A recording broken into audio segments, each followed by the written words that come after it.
ഈ ദേവി, ലക്ഷ്മണ തുടങ്ങിയിട്ടുള്ള പെൺകുട്ടികളെയൊക്കെ വിവാഹം കഴിക്കുന്ന കഥകളൊക്കെ ഭാഗവതത്തിൽ വിസ്തരിച്ച് പറയുന്നുണ്ട്. ഇതിനൊക്കെ ശേഷം പിന്നീട് ഈ കഥകളൊക്കെ വളരെ വിസ്തരിച്ച് പറയുന്നുണ്ട് ഭാഗവതത്തിൽ. നമുക്ക് സമയമില്ലാത്തതുകൊണ്ടാണ് നമ്മളതൊന്നും എടുത്തു പറയാത്തത്. പിന്നീട് ഭഗവാൻ നരകാസുരനെ വധിച്ച് 16,000 പെൺകുട്ടികളെ മുക്തമാക്കിയ കഥയും പറയുന്നു. നരകാസുരൻ ഒരിക്കൽ വരുണന്റെ കയ്യിലുള്ള ഛത്രത്തെ അപഹരിച്ചു കൊണ്ടുപോയി എന്നാണ്.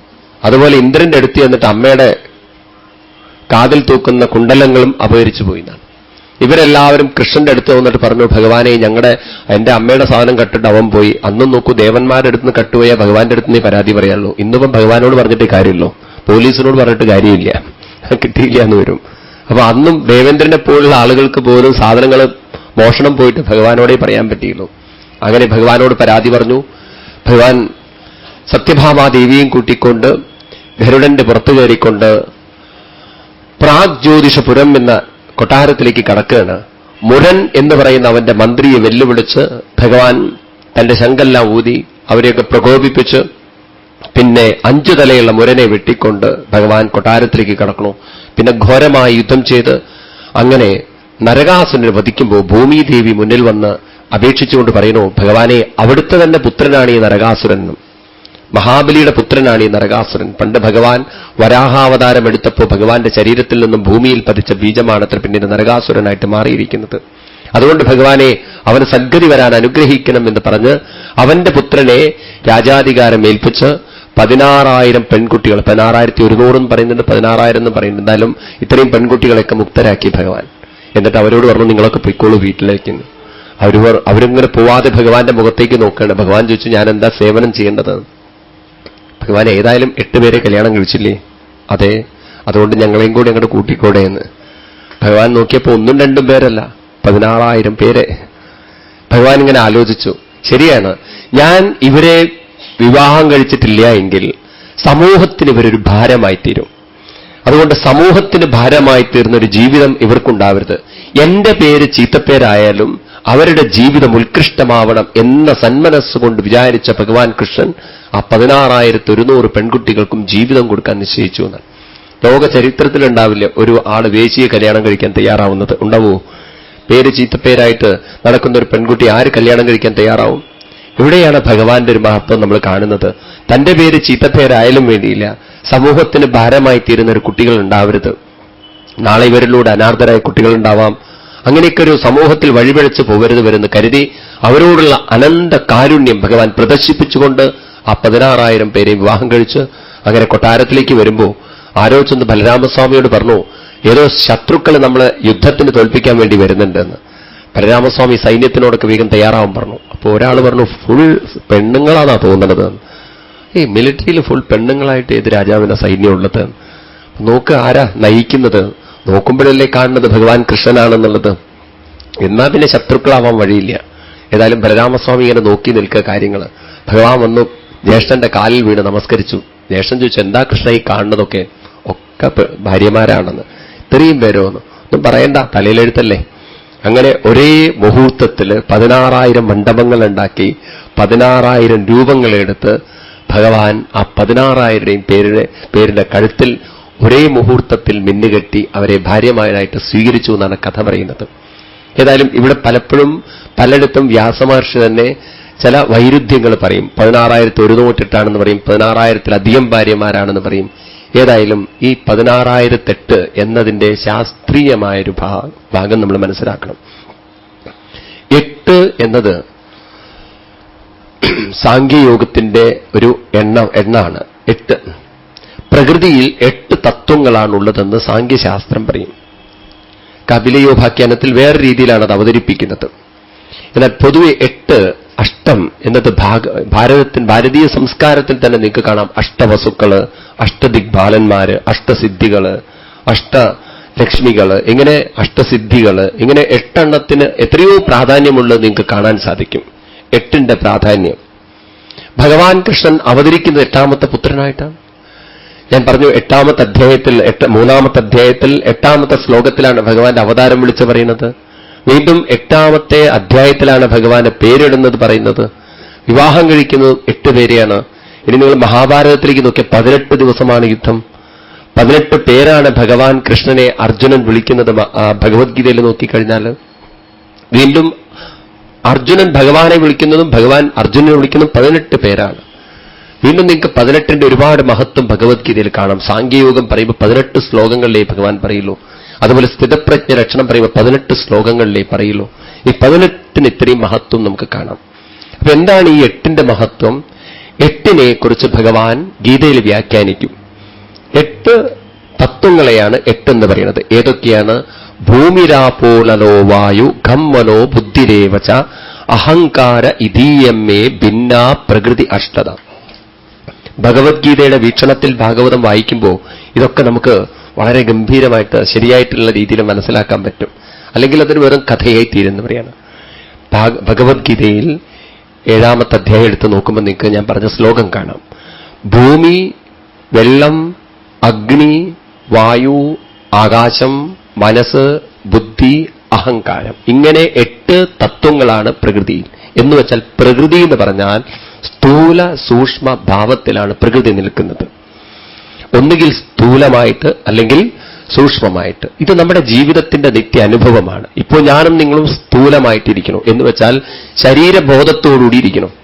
കുറച്ചു കഴിഞ്ഞാൽ നിങ്ങൾക്ക് ഉറക്കം വരും. നിങ്ങൾക്ക് എല്ലാവർക്കും ഇല്ലേ? ചിലർക്ക്. അപ്പോൾ നമ്മൾ സ്ഥൂലത്തിൽ നിന്നും എങ്ങോട്ട് പോവും? സൂക്ഷ്മതയിലേക്ക് കിടക്കും. പിന്നെ നമുക്ക് ശരീരബോധമില്ല. ചിലവരാണെങ്കിലോ ഇവിടെ ഇരുന്നിട്ട് വീണ്ടും സൂക്ഷ്മലോകത്തിലേക്ക് പോകും. എന്ന് വെച്ചാൽ സ്വപ്നലോകങ്ങളിലേക്ക് പോകും. ഇവിടെ ഇരുന്ന് ഇങ്ങനെ ആലോചിക്കും പലതും, വീട്ടിലെ കാര്യങ്ങളും ആ കാര്യങ്ങളും. നാളെ മുതൽ ഇനിയിപ്പോൾ എന്താ ചെയ്യുക? നാളെയും കൂടിയല്ലേ സപ്താഹമുള്ളൂ. ഇനിയിപ്പോൾ വീട്ടിൽ നിന്ന് ഉച്ചയ്ക്ക് ചോറുണ്ടാക്കി വെക്കണ്ടേ? ഇത്രയും ദിവസം ബുദ്ധിമുട്ടൊന്നും ഉണ്ടായിരുന്നില്ല. അതിവിടെ എങ്ങനെ വി ക്യാൻ മാനേജ് എന്നിങ്ങനെയുള്ള കാര്യങ്ങളൊക്കെ ഇങ്ങനെ ഇരുന്ന് ചിന്തിക്കാൻ തുടങ്ങും. അപ്പോൾ നാളെ മുതൽ ഇനി ഉച്ചയ്ക്ക് ശേഷം വീട്ടിലിരുന്നിട്ട് ഞാൻ എന്താ ചെയ്യുക? ടിവിയിലുള്ള സീരിയൽ കണ്ടിരിക്കണ്ടേ? ഇങ്ങനെയൊക്കെയുള്ള കാര്യങ്ങളൊക്കെ ഓർമ്മ വരും. 7 ദിവസം എത്ര സുഖമായിരുന്നു, വേറെ ഒരു ചിന്തനയും വേണ്ട. രാവിലെ തന്നെ കുളിച്ച് വന്നാൽ മതി, പിന്നെ ഒക്കെ അങ്ങോരെ ഏൽപ്പിച്ചാൽ മതി. പാവം അദ്ദേഹം രാവിലെ എല്ലാം ഉണ്ടാക്കി വയ്ക്കും, ഞാനിവിടെ ഇരുന്നതൊക്കെ കേട്ടാൽ മതി. വൈകുന്നേരം ആകുമ്പോഴേക്കും അപ്പോഴും എന്തൊരു സ്നേഹം, എന്നോട് ചപ്പാത്തിയൊക്കെ ഉണ്ടാക്കി വയ്ക്കും, ഞാൻ കറി മാത്രം ഉണ്ടാക്കിയാൽ മതി. ഇനിയിപ്പോൾ നാളെ മുതൽ എന്താ ചെയ്യാന്ന് എനിക്കറിയില്ല. ഇതൊക്കെ ഇങ്ങനെ ഇരുന്ന് ചിന്തിക്കും. ചിലർക്ക് ഒരു പണിയില്ല, ഇരുന്ന് ചിന്തിക്കില്ലെന്നേ പണിയുള്ളൂ. അപ്പോ ഇങ്ങനെ സൂക്ഷ്മലോകങ്ങളിൽ പ്രകൃതി എന്ന് പറയുന്നത് സ്ഥൂല സൂക്ഷ്മമാണ്. ഈ പ്രകൃതിയെ പ്രവർത്തിപ്പിക്കുന്നതാരാണ്? ഭഗവാൻ പറയുന്നു, ഭൂമിരാപോ നലോ വായു ഖം മനോ ബുദ്ധിരേവച അഹങ്കാര ഇതീയമ്മേ ഭിന്നാ പ്രകൃതി അഷ്ടത. ഇനി ഞാനാരാണ്?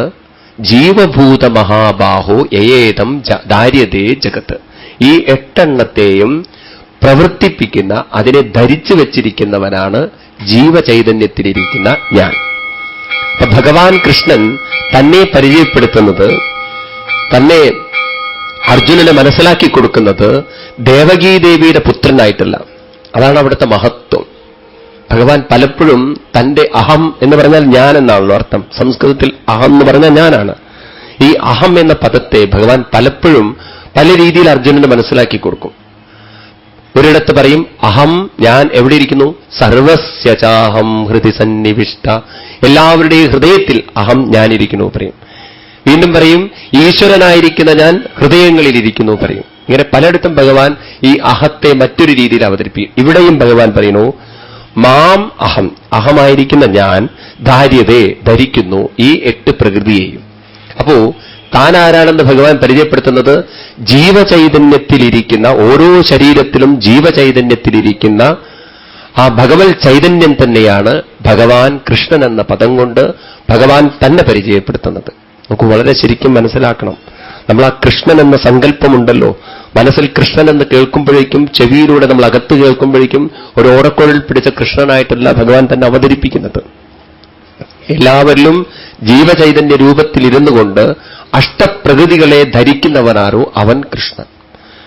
ഈ 8 എന്ന അക്കം എഴുതുമ്പോൾ നിങ്ങൾ ശ്രദ്ധിച്ചു കാണും. 2 പൂജ്യങ്ങൾ ചേർന്നാൽ 8 അങ്ങനെയാണല്ലോ. 0 പൂർണ്ണതയുടെ പ്രതീകമാണ്. അതുകൊണ്ടാണ് നമ്മുടെ ആചാര്യന്മാര് കണ്ടെത്തിയത് എല്ലാ ശാസ്ത്രവും ആരംഭിക്കുന്നത് പൂർണ്ണതയിൽ നിന്നാണ്. എല്ലാ ശാസ്ത്രങ്ങളുടെയും ബേസിക് ശാസ്ത്രം എന്ന് പറയുന്നത് മാത്തമാറ്റിക്സ് ആണ്. കണക്കില്ലാതെ ഒന്നുമില്ല. എല്ലാറ്റിനും ഒരു മാത്സ് ഉണ്ട്, ഒരു കണക്കുണ്ട്, ഏത് കാര്യത്തിനും. അപ്പോ മാത്സിന്റെ ആദ്യത്തെ അക്കെന്ന് പറയുന്നത് 0 കണക്കിന്. 0 നിന്നാണ് 1 ഉണ്ടാവുന്നത്, 2 ഉണ്ടാവുന്നത്, 3 ഉണ്ടാവുന്നത്, വീണ്ടും 9 അവസാനിക്കുന്നതും 0. നോക്കൂ നിങ്ങൾ, ഇത് മുമ്പേ മനസ്സിലാക്കി നമ്മുടെ പൂർവികന്മാര്. അതുകൊണ്ട് അവർ പറഞ്ഞു, ലോകം എവിടെ നിന്ന് ആരംഭിക്കുന്നു ചോദിച്ചു കഴിഞ്ഞാൽ പൂർണ്ണമത പൂർണ്ണമിതം പൂർണ്ണാൽ പൂർണ്ണമുദച്ഛിതേ. പൂർണ്ണതയിൽ നിന്നാണ് ലോകം മുഴുവൻ ആരംഭിച്ചിരിക്കുന്നത്. ലോകം നിൽക്കുന്നതും പൂർണ്ണതയിലാണ്, ലോകം തിരിച്ചു പോകേണ്ടതും പൂർണ്ണതയിലേക്കാണ്. മനസ്സിലാവുണ്ടോ നിങ്ങൾക്ക്? അപ്പൊ ഇവിടെ 2 പൂജ്യങ്ങൾ ഏതിന്റെയൊക്കെ പ്രതീകങ്ങളാണ്? പ്രകൃതിയും പൂർണ്ണമാണ്, പ്രകൃതിയെ ധരിച്ചു വച്ചിരിക്കുന്ന ഈശ്വര ചൈതന്യവും പൂർണ്ണമാണ്.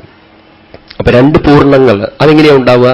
2 പൂർണ്ണമുള്ളതുകൊണ്ടാണ് പൂർണ്ണമത പൂർണ്ണമിതം എന്നെടുത്ത് പറയേണ്ടി വന്നത്. അല്ലെങ്കിൽ എല്ലാം ഒരേ പൂർണ്ണമേ ഉള്ളൂ എന്ന് പറഞ്ഞാൽ മതി. അതെങ്ങനെയാ സ്വാമി 2 പൂർണ്ണങ്ങൾ ഉണ്ടാവുക? വാസ്തവത്തിൽ ഒരു പൂർണ്ണമേ ഉള്ളൂ. പ്രകൃതി പ്രവർത്തിക്കണമെങ്കിൽ ഈശ്വര ചൈതന്യം ഉണ്ടാവണം. ഈശ്വര ചൈതന്യത്തിലാണ് പ്രകൃതി എന്ന പൂർണ്ണത ഉള്ളതെന്ന് വെക്കുകയാണെങ്കിൽ, മനസ്സിലാക്കുകയാണെങ്കിൽ പിന്നെ 2 പൂർണ്ണമില്ല. അത്രയ്ക്ക് ഡീറ്റെയിൽ ആയിട്ട് പോയാൽ നിങ്ങൾക്ക് ഉറക്കം വരും. അതുകൊണ്ട് ഞാൻ കൂടുതൽ അതിലേക്ക് കടക്കുന്നില്ല. അതായത് പ്രകൃതിയും പൂർണ്ണമാണ്, പുരുഷനും പൂർണ്ണമാണ് എന്ന് വെച്ചാൽ എന്താണ് അർത്ഥം? എന്നും പ്രകൃതിയുണ്ട്, എന്നും ഈശ്വര ചൈതന്യമുണ്ട്. എന്നും പ്രകൃതി ഉണ്ടാവുക എന്ന് പറഞ്ഞാൽ ഈ ശരീരങ്ങൾ എന്നും ഉണ്ടാവില്ലല്ലോ. ശരീരങ്ങൾ ഉണ്ടാവില്ല, പക്ഷെ സൂക്ഷ്മരൂപത്തിൽ ഞാനും നിങ്ങളും എന്നുമുണ്ട്. ഈ മനസ്സ് ഒന്നുകിൽ സൂക്ഷ്മമായിട്ടിരിക്കും, അല്ലെങ്കിൽ സ്ഥൂല ശരീരവുമായി ചേർന്ന് പ്രവർത്തിക്കും. അതുകൊണ്ടാണ് ഭാരതീയ ആചാര്യന്മാര് പ്രളയം എന്നൊരു സങ്കല്പത്തെ കണ്ടെത്തിയത്. അവസാനമെല്ലാം പ്രളയത്തിലേക്ക് പോകും, വീണ്ടും അടുത്ത യുഗം വരുമ്പോൾ വീണ്ടുമെല്ലാം പുറത്തേക്ക് പ്രകടമാവും എന്നുള്ളത്. അപ്പോൾ ഈ മനസ്സൊരിക്കലും നശിക്കുന്നില്ല എന്നർത്ഥം. ഈ ശരീരം വിട്ടുപോയാലും മനസ്സ് നിലനിൽക്കുന്നു, പൂർണ്ണമായിട്ട് നിലനിൽക്കുന്നു. എന്നും ഈ മനസ്സ് ഇവിടെ നിലനിൽക്കുന്നതാണ്. ശരീരം ഇവിടെ വെച്ച് പോയേക്കാം, മനസ്സ് പോവില്ല. അപ്പൊ പ്രകൃതിയുടെ 8 തലങ്ങളാണ് ഭഗവാന്റെ 8 ഭാര്യമാരെന്ന് പറഞ്ഞാൽ.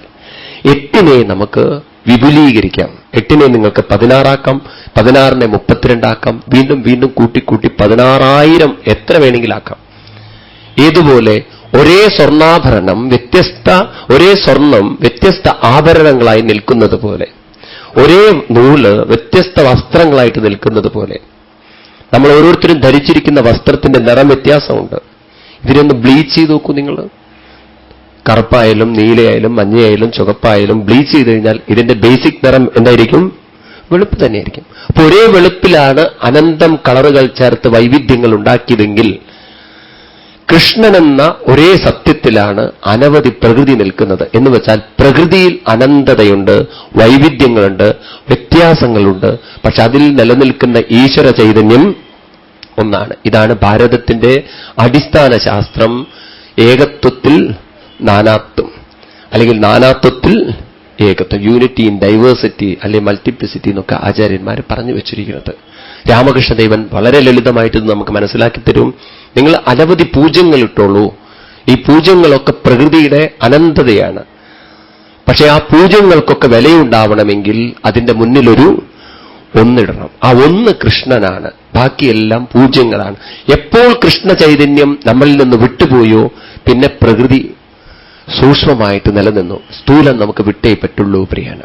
ഇതാണ് ഭഗവാന്റെ 16,008 ഭാര്യമാരുടെ പിന്നിലുള്ള തത്വം. ഇതൊന്നുകൂടി കൺഫേം ചെയ്യാൻ ഇന്ന് നമുക്ക് ആധുനിക ശാസ്ത്രത്തിന്റെ വെളിച്ചത്തിൽ സാധിക്കും. നമ്മുടെ ഓരോരുത്തരുടെയും സെല്ലുകൾ എടുത്തു കഴിഞ്ഞാൽ, അതിനെ മൾട്ടി സെല്ലുകളാക്കി കഴിഞ്ഞാൽ, വീണ്ടും അതിനെ മൾട്ടിറ്റ്യൂഡിലേക്ക് പോകാൻ സാധിച്ചു കഴിഞ്ഞാൽ, ഇന്നത്തെ ആധുനിക സിദ്ധാന്തമായ ക്ലോണിംഗ് പറയുന്നു, ഈ സെല്ലുകളെ വിഘടിപ്പിച്ചുകൊണ്ട് നമ്മുടെ അതേ രൂപത്തെ വാർത്തെടുക്കാൻ പറ്റുമെന്ന്. മനുഷ്യനെ ക്ലോൺ ചെയ്തിട്ടുണ്ടെന്ന് തോന്നുന്നില്ല, പക്ഷെ പലയിടത്തും ചെയ്തിട്ടുണ്ടെന്നാണ് പറയുന്നത്. മൃഗങ്ങളെ ക്ലോൺ ചെയ്തിട്ടുണ്ട്. അപ്പോൾ ഒരു ശരീരത്തിന്റെ ഒരു ചെറിയ സെല്ലിൽ പോലും നമ്മുടെ കണ്ണും മൂക്കും ചെവിയും വായയും എല്ലാം നിറഞ്ഞു നിൽക്കുന്നുണ്ട് എന്നാണ്. പക്ഷെ എപ്പോൾ ഈശ്വര ചൈതന്യം ഈ ശരീരത്തിൽ നിന്ന് പോകുന്നുവോ പിന്നെ ഈ ശരീരത്തെ ക്ലോൺ ചെയ്യാൻ സാധ്യമല്ല. അപ്പൊ നമ്മളിൽ തന്നെ അനവധി ലക്ഷക്കണക്കിന് രൂപങ്ങൾ നിറഞ്ഞിരിക്കുന്നു, നമ്മൾ കാണുന്നില്ല. നമുക്കത് അങ്ങനെയുള്ള ഉപകരണങ്ങൾ കിട്ടിക്കഴിഞ്ഞാൽ ഒരു പക്ഷെ കാണാൻ സാധിച്ചു എന്ന് വരും. അതിലൊക്കെ ഒരു ഈശ്വര ചൈതന്യമാണെന്ന് ഈ കഥയിലൂടെ നമ്മളെ ഓർമ്മിപ്പിക്കുകയാണ്. അപ്പോ കൃഷ്ണനില്ലെങ്കിൽ പ്രകൃതി ജഡമാണ്, കൃഷ്ണനിലാണ് എല്ലാം നിൽക്കുന്നതെന്ന് ദിവസവും നാം നമ്മെ ഓർമ്മിപ്പിക്കണം. ഞാൻ കൃഷ്ണനിലല്ല, കൃഷ്ണൻ എന്നിലല്ല, എല്ലാം കൃഷ്ണനിലാണെന്ന അറിവിലേക്ക് നമ്മുടെ മനസ്സിനെ ഉയർത്തണം. ഇവിടെ സർവചരാചരങ്ങളും ഇരിക്കുന്നത് ഭഗവാൻ കൃഷ്ണനിലാണ്. കൃഷ്ണനില്ലെങ്കിൽ ഒന്നിനും ഇവിടെ നിലനിൽക്കാൻ സാധ്യമല്ല. പക്ഷെ അതിലേക്കൊക്കെ എത്താൻ നമുക്ക് ഇത്തിരി ബുദ്ധിമുട്ടുണ്ട്.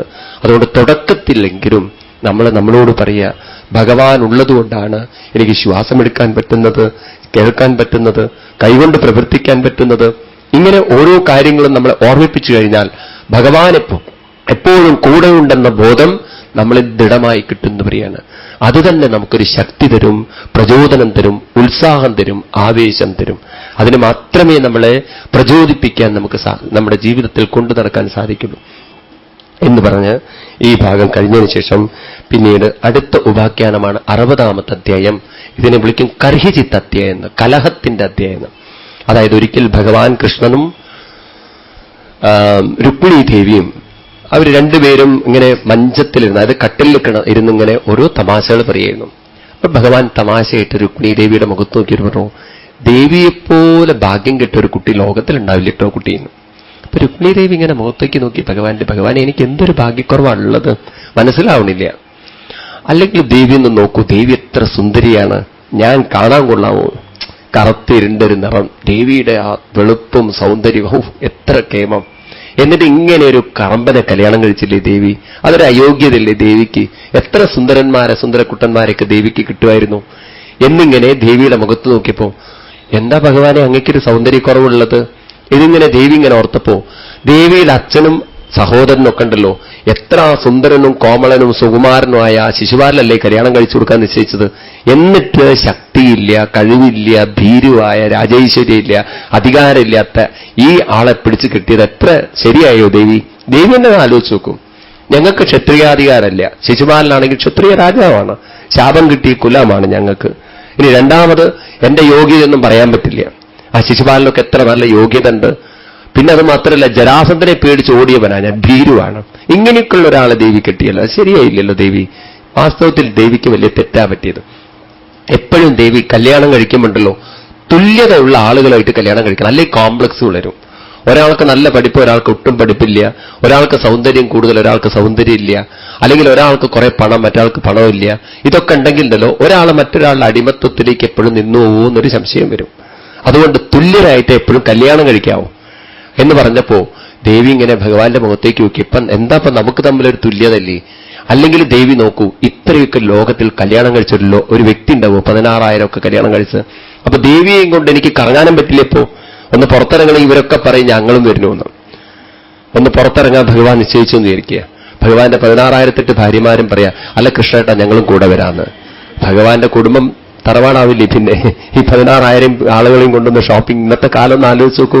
എറണാകുളത്ത് പിന്നെ വേറെ ആർക്കും ജീവിക്കാൻ പറ്റില്ല, അങ്ങനെയൊക്കെയുള്ള സിറ്റി ആയിരുന്നെങ്കിൽ. അതുകൊണ്ട് ദേവി അങ്ങനെ ഒരു ഭാഗ്യക്കുറവുണ്ട്, ഒരു ഭാര്യയും കൊണ്ട് നടക്കാൻ പറ്റാത്തവനായിപ്പോയി ഞാൻ. ഇങ്ങനെയൊക്കെയുള്ള കാര്യങ്ങൾ പറഞ്ഞിട്ട് അവസാനം പറഞ്ഞു, വാസ്തവത്തിൽ എനിക്ക് കല്യാണം കഴിക്കാനൊന്നും വലിയ മോഹം ഉണ്ടായിട്ടൊന്നല്ല ഞാൻ കല്യാണം കഴിച്ചത്.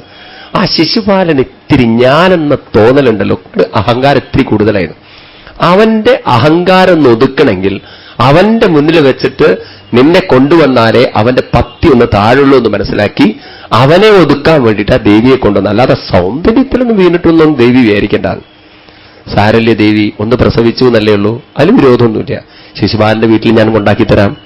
അയാൾ കാണിച്ച ദേവി ഇഷ്ടപ്പെടും ചെയ്യും. അയാൾ കാണിച്ച കത്തൊക്കെ അടിച്ചൊക്കെ റെഡിയാക്കിയതുമാണ്, അതുകൊണ്ട് തയ്യാറായിക്കോളൂ. പ്രസവിച്ചിട്ടുള്ള ഭാര്യയോട് പറയണം, നിന്നെ കാണാൻ വന്ന ആദ്യത്തെ ആളുടെ വീട്ടിൽ കൊണ്ടാക്കി തരാം. അതാ കിടക്കണോ ദേവി വല്ല വാഴ വെട്ടിയതുപോലെ ബ്ലൂം വീണു. ഭഗവാൻ ഉടനെ തന്നെ വെള്ളമൊക്കെ കൊണ്ടുവന്ന് ദേവിയുടെ മുഖത്തൊക്കെ തളിച്ചു. ദേവി വിചാരിച്ചാൽ കണ്ണു ഓർത്തില്ല, കണ്ണു തുറന്നാൽ കൊണ്ടുപോയി. ദേവിക്ക് പേടി എന്നെ ഉപേക്ഷിക്കുമോ എന്നുള്ളത്. ദേവി ഇങ്ങനെ കണ്ണൊക്കെ പിടിച്ച് ഭഗവാൻ കണ്ണൊക്കെ തുറപ്പിച്ചിട്ട് പറഞ്ഞു, ഇതൊക്കെ ഒരു തമാശ പറഞ്ഞല്ലേ ദേവി, ഇതൊക്കെ ഇങ്ങനെ സീരിയസ് ആയിട്ട് എടുക്കാൻ പാടോ?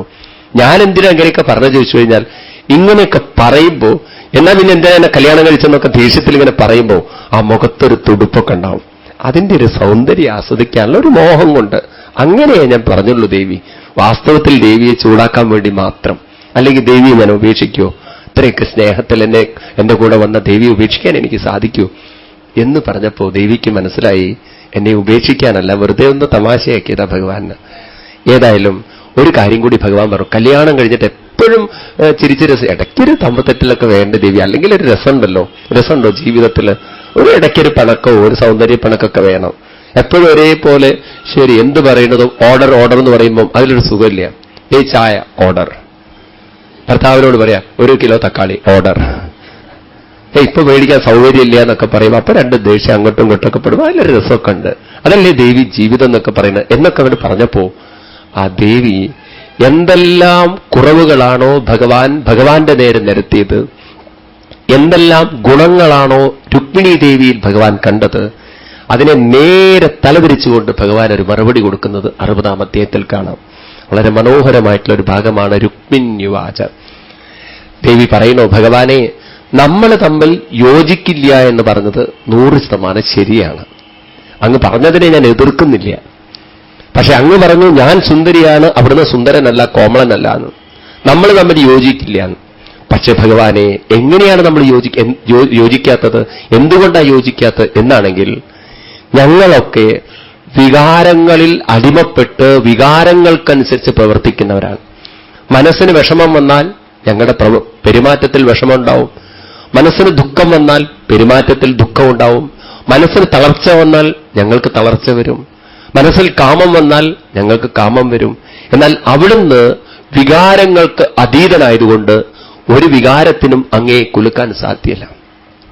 അങ്ങ് വിചാരത്തിൽ ജീവിക്കുന്നവനാണ്, വിവേകത്തിൽ കഴിയുന്നവനാണ്, ഞങ്ങൾ വികാരത്തിൽ കഴിയുന്നവരാണ്. എങ്ങനെയാണ് നമ്മൾ തമ്മിൽ യോജിക്കുക? വളരെ മനോഹരമായ ഒരു ഭാഗമായിട്ട് നന്യേകമേകതരവിന്ദവിലോചനാ യദ്വൈ ഭവാൻ ഭഗവതോ വസതിശീ വിഭുന്നാം ക്വസ്വീമഹിന്നവിരതോ ഭഗവൻ പ്രദീശ ക്വാഹം ഗുണപ്രകൃതി അഗ്നഗൃഹീതപാദ. പറഞ്ഞത് വളരെയധികം ഭഗവാനെ ശരിയാണ്. പിന്നെ അങ്ങ് പറഞ്ഞുവല്ലോ ഞാൻ ജരാസന്ധനെ ഭയന്ന് കടലിൽ ഒളിച്ചവനാണെന്ന്. അതും ശരിയാണ്. ഏത് ജരാസന്ധന്മാരെയാണ്? ജരാസന്ധൻ എന്ന് പറഞ്ഞാൽ ജരാമരണമുള്ള ശരീരവുമായി സന്ധി ചെയ്തവൻ ആരോ അവൻ ജരാസന്ധനാണ്. എന്നുവെച്ചാൽ ഈ ശരീരം മാത്രമാണ് താനെന്ന തോന്നലിൽ ജീവിക്കുന്നവരെയാണ് ജരാസന്ധൻ. ഈ ശരീരത്തിന്റെ സ്വഭാവം എന്താണ്? ജരാമരണങ്ങൾ ഉണ്ടാവുക എന്നുള്ളതാണ്. പ്രായമായി കഴിഞ്ഞാൽ പിന്നെ അംഗം കലിതം ദലിതം തുണ്ടം ദശനവിഹീനം ജാതം തുണ്ടം. കുറെ കഴിഞ്ഞാൽ പല്ല് പോവും, കുറെ കഴിഞ്ഞാൽ ചെവി പോവും, മൂക്ക് പോവും. എന്നാലും വറുത്തപ്പേരി കഴിക്കാൻ പല്ല് വാങ്ങിക്കാൻ കിട്ടും. ബുദ്ധിമുട്ടില്ല പറയാണ്. അതിനൊന്നും വിഷമമുള്ള കാലമല്ല ഇനി. അപ്പൊ അങ്ങനെ പലതും ജരാമരണങ്ങളിലേക്ക് കടന്നു പോകുന്ന ഈ ശരീരം മാത്രമാണ് താനെന്ന് മാത്രം ധരിച്ചുകൊണ്ട് ജീവിക്കുന്നവരൊക്കെ ജരാസന്ധന്മാർ. അങ്ങനെയുള്ള ജരാസന്ധനെ ഭയന്ന് അവിടുന്ന് കടലിൽ ഒളിച്ചിരിക്കുന്നു പറയുന്നു. ഏത് കടലിലാ ഭഗവാനെ അവിടുന്ന് ഒളിച്ചിരിക്കുന്നത്? അവരുടെ ഹൃദയമാകുന്ന ഗുഹയിൽ, സാഗരത്തിൽ ഒളിച്ചിരിക്കുന്നു. എന്ന് വെച്ചാൽ അവരെപ്പോഴും പുറത്തേക്കേ നോക്കുള്ളൂ, അകത്തേക്ക് നോക്കില്ല. അവരെ തന്നെ മനസ്സിലാക്കാൻ അവർ തയ്യാറാവില്ല. മറ്റുള്ളവരുടെ കുറ്റവും കുറവും കണ്ടെത്താൻ അവർ ശ്രമിക്കുന്നവരെയാണ്. അങ്ങനെയുള്ളവർക്ക്, അങ്ങനെയുള്ള ഞങ്ങൾക്ക് എങ്ങനെ അങ്ങയുമായിട്ട് തുല്യമാവാൻ സാധിക്കുക? സ്വയം മനസ്സിലാക്കി ജീവിക്കുന്ന ആളും മറ്റൊരാളുടെ കുറ്റവും കുറവും കണ്ട് മനസ്സിലാക്കി ജീവിക്കുന്ന ഒരാളും എങ്ങനെ തുല്യരാവുന്നാണ് ദേവി ചോദിക്കുന്നത്. ഇങ്ങനെ ഓരോ മറുപടി കൊടുത്തിട്ട് അവസാനം പറയാണ്, ഞാൻ വിവാഹം കഴിച്ചിരിക്കുന്നത് ആരെയാണെന്ന് അങ്ങേക്കറിയോ?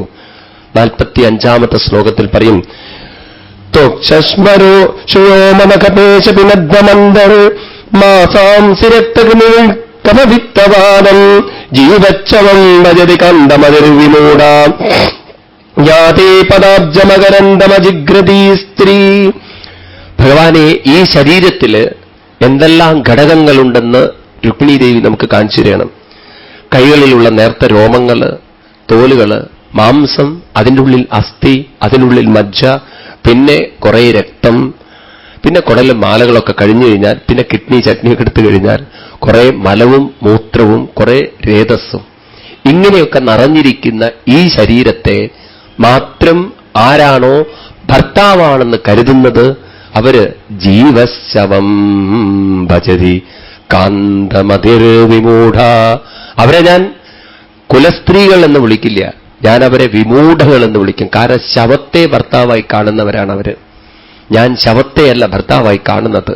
അപ്പൊ തോലും മാംസവും അസ്ഥിയും മജ്ജയും മാത്രം നിറഞ്ഞിരിക്കുന്ന ഈ ശരീരത്തെ മാത്രം ആര് ഭർത്താവായി കാണുന്നു, ഭാര്യയായി കാണുന്നുവോ, അവരെയൊക്കെ ഞാൻ വിമൂഢകളെന്ന് വിളിക്കുന്നതാണ് പറയുന്നത്. ഞാൻ ഭർത്താവായി കാണുന്നതോ തേ പാദാബ്ജം. ഇവിടെ പാദം എന്ന് പറഞ്ഞാൽ കാലുകൾ എന്ന് പറഞ്ഞാൽ ഈ ശരീരത്തെ ശരീരമാക്കി നിലനിർത്തുന്ന ഏതൊരു സത്യമാണോ ആ സത്യത്തെയാണ് ഇവിടെ പാദം എന്നർത്ഥം കൊണ്ട് സൂചിപ്പിക്കുന്നത്. ആ ചൈതന്യത്തെയാണ് ഞാൻ ഈശ്വരൻ ഭർത്താവായി കാണുന്നത് പറയാണ്. അതുകൊണ്ട് എനിക്കൊരു പ്രാർത്ഥനയുള്ളൂ. അതെന്താണ്? അസ്തംബുരാച്ച മമതേ ചരണാനുരാഗം ആത്മൻരസ്യ മൈചാനവിത്തതിഷ്ഠേ യർഹ്യസ്യ വൃദ്ധയ ഉപാത്തരജ്യോതി മാത്രോ മാമീക്ഷസേതതുവന പരമാനുകമ്പ. അവിടുന്ന് പരമാനുകമ്പ എന്നോട് ചൊരിയൂ ഭഗവാനെ. അവിടുത്തെ ചരണങ്ങളിൽ പൂർണ്ണ അനുരാഗം തന്ന് പ്രേമം തന്ന് അനുഗ്രഹിക്കൂ ഈ ഉള്ളവളെ. അത് മാത്രമേ എനിക്ക് പ്രാർത്ഥനയുള്ളൂ എന്ന്. ഭഗവാൻ കൃഷ്ണന്റെ ശരീരത്തെയല്ല ഇവിടെ രുക്മിണീ ദേവി ഭർത്താവായി സ്വീകരിച്ചിരിക്കുന്നത്. ഭഗവാന്റെ ശരീരത്തെ പോലും ശരീരമാക്കി നിലനിർത്തുന്ന ആ സത്യത്തിലേക്ക് മനസ്സ് ഉയർത്തി പറയാണ്. ഇതൊക്കെ ഭാരതീയ സംസ്കാരത്തിൽ നേരത്തെ ചെറുപ്പത്തിൽ പഠിച്ചു വെക്കേണ്ട കാര്യങ്ങളായിട്ടാണ് പറഞ്ഞു വെച്ചിരുന്നത്. നമ്മളൊക്കെ കുട്ടികളായിരിക്കുമ്പോൾ ഇത് പഠിച്ചിരുന്നുവെങ്കിൽ കുടുംബജീവിതത്തിലും നമുക്കൊരു വിഷമവും ഉണ്ടാവില്ല. അങ്ങനെയൊക്കെ നമ്മൾ ജീവിച്ചു കഴിഞ്ഞാൽ തന്നെ ഭർത്താവ് ഉണ്ടായിരിക്കാം, മരിക്കാം, മക്കളുണ്ടായിരിക്കാം, മരിക്കാം, അതൊന്നും നമ്മൾ അലോസരപ്പെടുത്തില്ല പറയാൻ. കാരണം ശരീരത്തിന്റെ സ്വഭാവം അതൊരു പക്ഷേ ജീവനോടുകൂടിയിരിക്കും, അത് ജീവൻ വിട്ടുപോവുക എന്നുള്ള അതാർക്കും നിലനിർത്താൻ പറ്റില്ല. പക്ഷെ അതിന്റെ സൂക്ഷ്മതയിലേക്ക് മനസ്സിലാക്കിയ ഒരാൾക്ക് ശരീരം വിട്ടുപോയാലും മനസ്സ് നശിക്കുന്നില്ല എന്ന ബോധം വന്ന ഒരാൾക്ക് ആ മനസ്സിനെ മനസ്സിലാക്കി നിലനിർത്തുന്ന ഈശ്വര ചൈതന്യം സദാ തന്റെ കൂടെ ഉണ്ടെന്ന് മനസ്സിലാക്കാൻ സാധിക്കുന്ന ഒരാൾക്ക് എവിടെയാണ് ദുഃഖിക്കാൻ സാധിക്കുക എന്നാണ് ശാസ്ത്രങ്ങളൊക്കെ നമ്മളോട് ചോദിക്കുന്നത്. അതല്ലേ ഗീതയിൽ ഭഗവാൻ പറഞ്ഞത്, അർജുന നീ ദുഃഖിക്കേണ്ട ഒരാവശ്യമില്ല. ആയുധത്തെ കൊണ്ട് നീ മുത്തശ്ശനെ വെട്ടിക്കൊന്നാലും നിന്റെ ഗുരുനാഥനെ വെട്ടിക്കൊന്നാലും നൈനം ചിന്തന്തി ശസ്ത്രാണി നൈനം ദഹതി പാവക ന ക്ലേദയന്ത്യാപോ ന ശോഷയതി മാരുത അച്ഛേദ്യോയമദാഹ്യോയം അക്ലേദ്യോ ശോഷയേവ ച നിത്യ സർവഗതസ്ഥാണു അജലോയം സനാതന. സനാതനമായിരിക്കുന്ന അജമായിരിക്കുന്ന ആ പരമസത്യത്തെ എങ്ങനെയാണ് നശിപ്പിക്കാൻ സാധിക്കുക? ഇതൊക്കെ ചെറുപ്പത്തിൽ മനസ്സിലാക്കിയതുകൊണ്ടായിരിക്കാം പൂന്താനത്തെ പോലുള്ള ആളുകൾക്ക് ഉണ്ണി മരിക്കുമ്പോൾ ഉണ്ണികൃഷ്ണൻ മനസ്സിൽ കളിക്കുമ്പോൾ എന്നൊക്കെ പാടാൻ സാധിച്ചത്. നമ്മളതൊന്നും മനസ്സിലാക്കാതെ ജീവിക്കാത്തതുകൊണ്ടായിരിക്കാം നമ്മൾ ഇത്ര അമ്പലങ്ങളിൽ പോയാലും വഴിപാടുകളൊക്കെ നടത്തുമ്പോഴും ആരെങ്കിലും വേണ്ടപ്പെട്ടവരൊക്കെ വിട്ടുപോകുമ്പോൾ നമ്മളൊക്കെ ഇരുന്ന് തളരുന്നതും തകരുന്നതും ദുഃഖിക്കുന്നതൊക്കെ. നമുക്കതിനൊക്കെ അഭിമുഖീകരിക്കാനുള്ള, അതിലൂടെ കടന്നു പോകാനുള്ള ആത്മശക്തി സ്വയം കണ്ടെത്താൻ പറ്റുന്നില്ല. നമ്മൾ ആഗ്രഹിക്കുന്നു ഭഗവാനോട് കൂടെയുള്ളവരൊന്നും കൊണ്ടുപോകരുതെന്ന്. പ്രകൃതിയുടെ നിയമത്തെ തട്ടിമാറ്റാൻ ഏത് ഈശ്വര ശക്തിക്ക് സാധിച്ചിട്ടുണ്ട്? ഇല്ല. ഇമ്പോസിബിൾ ആയത് പ്രാർത്ഥിക്കലല്ല വിവേകം എന്ന് പറയുന്നത്. എന്താണോ ജീവിതത്തിൽ കടന്നു വരുന്ന അനുഭവം അതിനെ സ്വീകരിച്ചുകൊണ്ട് പുഞ്ചിരിച്ചുകൊണ്ട് അതിലൂടെയൊക്കെ ധൈര്യമായിട്ട് കടന്നു പോകണം. അതിലെവിടുന്ന് കിട്ടും ആ ധൈര്യം? അത് ഇന്നും നാളെയും കൊണ്ട് നേടിയെടുക്കാൻ പറ്റുന്നതല്ല. മറ്റന്നാൾ ഉണ്ടാവണമെങ്കിൽ ഇന്ന് തന്നെ അതിനുവേണ്ടി മെനക്കെടണം. ഇന്ന് നമ്മൾ എത്ര ഇൻവെസ്റ്റ് ചെയ്തോ അത്രയും ഉണ്ടാവും മറ്റന്നാൾ. നമ്മൾ വിചാരിക്കുന്നത് കൂടെയുള്ള ഒരാൾ മരിക്കുമ്പോൾ അപ്പോൾ എനിക്കിതൊക്കെ അങ്ങോട്ട് ഓർമ്മ വരും. അപ്പോഴിതൊന്നും ഓർമ്മ വരില്ല. അപ്പോൾ ഓർമ്മ വരിക വേണ്ടാത്ത കാര്യങ്ങളൊക്കെയാണ്. നമ്മളൊക്കെ അറിയാതെ നെഞ്ചത്തടിച്ച് കരഞ്ഞു പോവും. ആ ഒരു നിമിഷം വിവേകമുണ്ടാവണമെങ്കിൽ, ആ ഒരു നിമിഷം ഇത് ഓർമ്മ വേണമെങ്കിൽ നമ്മൾ ഈ ഒരു നിമിഷം മുതൽ ഈ ഒരു വിചാരത്തിലും ചിന്തനത്തിലും ജീവിക്കണം. അതുകൊണ്ടായിരിക്കും നമ്മുടെ പൂർവികന്മാർ പറഞ്ഞത് സമ്പത്ത് കാലത്ത് കൈവത്ത് വെച്ചാൽ ആപത്ത് കാലത്ത് കാവത്ത് കഴിക്കാന്ന്. കാവത്ത് എന്ന് പറഞ്ഞാൽ ഈ തിരുവാതിര സമയത്ത് ഉണ്ടാക്കുന്ന സാധനമല്ല, കാപത്ത് കഴിക്കാന്നാണ്, കാവത്ത് നല്ലതിന്. അപ്പൊ സമ്പത്ത് കാലത്ത് ഇൻവെസ്റ്റ് ചെയ്ത് കഴിഞ്ഞാൽ ആപത്ത് കാലത്ത് പ്രയോജനപ്പെടുത്താം. അതാണ് LIC എന്ന് പറയുന്നത്. എന്നുവെച്ചാൽ ഉള്ള സമയത്ത് പോയാൽ ഇൻവെസ്റ്റ് ചെയ്ത് കഴിഞ്ഞാൽ മരിച്ചു കഴിഞ്ഞാൽ കാശ് കിട്ടുമെന്ന് പറയണം. മനസ്സിലായില്ലേ? മരിച്ചു കഴിഞ്ഞാൽ നമുക്ക് കിട്ടില്ല. നമ്മൾ ആരാ മേടിക്കാൻ നിൽക്കുക? അങ്ങനെ നമ്മുടെ ബന്ധുമിത്രാദികളൊക്കെ മേടിക്കും. അപ്പൊ ഇപ്രകാരം നമ്മുടെ ജീവിതത്തിൽ ഇതൊക്കെ കൊണ്ടു നടക്കൂ. ഓരോ ദിവസവും നമ്മൾ അതിനു വേണ്ടിയിട്ടൊക്കെ നല്ലവണ്ണം മെനക്കെടണം. ഞാൻ രാവിലെ പറഞ്ഞില്ലേ, അഭ്യാസം ചെയ്താൽ തന്നെ ഇത് കിട്ടുള്ളൂ. ഉറങ്ങിക്കിടക്കുന്ന സിംഹത്തിന്റെ വായിൽ ഒരിക്കലും മൃഗം വന്ന് വീഴാറില്ല. ഇന്നേ വരെ സംഭവിച്ചിട്ടില്ല. ഒരു സിംഹം ഇങ്ങനെ ഉറങ്ങിക്കിടക്കുമ്പോൾ ഒരു മാൻ വന്നിട്ട് പറയാണ്, രാജൻ ക്ഷമിക്കണം, എന്നെ പിടിച്ച് കഴിച്ചോളൂ എന്ന്. ഇതേവരെ വന്ന് പറഞ്ഞിട്ടില്ല. ഒരു സിംഹം സടകുടഞ്ഞെണീറ്റ് മാൻകൂട്ടത്തിന്റെ നേരെ നോക്കി ഏതെങ്കിലും ഒരു മാന്റെ മേലെ ചാടി വീണ് എന്നിട്ട് പിടിക്കുക തന്നെ വേണം. അപ്പോ നമുക്ക് നമ്മുടെ ജീവിതത്തിൽ ബോധ്യം വരും, നമ്മൾ മെനക്കെടാതെ സംഗതിയൊന്നും നടക്കില്ല.